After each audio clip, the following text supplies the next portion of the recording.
PSG, Fan TV, bonsoir à tous, bonsoir à toi Jordan. Bonsoir Bayran. Première question, qu'est-ce qui t'aura sauté aux yeux sur cette belle soirée finalement, le Paris Saint-Germain se qualifie pour les quarts de finale? Alors, ça fait longtemps déjà que j'ai pas vu un PSG en maîtrise, en totale maîtrise de leur match dans cette compétition, tant attendu. Surtout que ça fait depuis le dernier match où on s'est qualifié à l'extérieur, ça remonte quand même à 2016 face à Chelsea.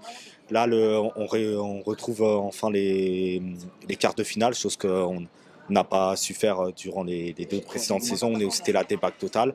Et ça fait plaisir de voir un PSG comme ça en collectif. D'accord. Qu'est-ce que tu peux me dire sur les choix tactiques, parce qu'on a eu ce soir, et ce Paris Saint-Germain qui presse finalement? Alors, il y a beaucoup de choses, il y a des choses à dire, notamment le travail de Luis Enrique, ça, faut en parler. D'ailleurs, Daniel Riolo, juste après, je vais tailler un petit costard. Franchement, un coaching gagnant, payant de la part de Lucho, des choix totalement cohérents à leur poste. La position de Vitinha en 6, la titularisation de Fabian Ruiz, même si j'aurais préféré que ce soit, moi je suis plus partisan du trio Ugarte, Ruiz et Ugarte, Vitinha et Emery. Fabian Ruiz a été bon sur le coup. Kangli a fait une bonne entrée également. Et il faut aussi parler de la charnière centrale Beraldo et Hernandez. Franchement, Hernandez, du haut de ses 20 ans, faire un match comme ça dans une grosse rencontre, Beraldo, tu veux dire? Beraldo, ouais. Franchement, il m'a impressionné. Moi, par rapport au match aller, j'ai préféré ne pas tirer l'alarme tout de suite parce qu'il n'était pas à son poste. C'est un défenseur central. On a vu le travail qu'il a fait.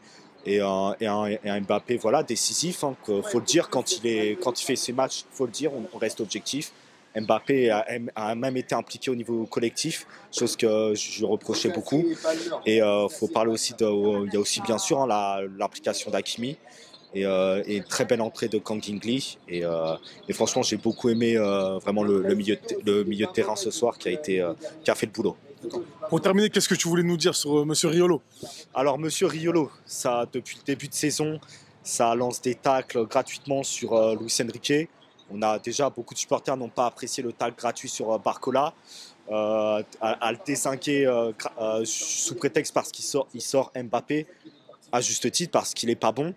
À dire que humainement qu'il n'aime pas, limite c'est une merde. Alors que c'était les premiers. Quand les entraîneurs se faisaient marcher dessus par les stars, c'était les premiers à dire République des joueurs, pas d'institution. Et quand un coach pose ses baloches, enfin un coach qui a du caractère, qui pose ses baloches, qui est ferme et qui sait cadrer ses joueurs, Luis Enrique devient l'ennemi public numéro 1 sous prétexte qu'il a sorti son neveu à l'entendre Mbappé. Et autre chose à dire hein, sur cette petite fin, j'ai pas envie de niquer mon énergie par rapport à ça. On reste positif. Franchement, le match a été maîtrisé et ça fait plaisir. Et j'espère que ce PSG-là va en tirer des enseignements. Je trouve aussi même le fait de mettre Marquinhos sur le banc, c'était une très bonne idée parce que dans les matchs comme ça, maintenant, on doute beaucoup du mental de Marquinhos.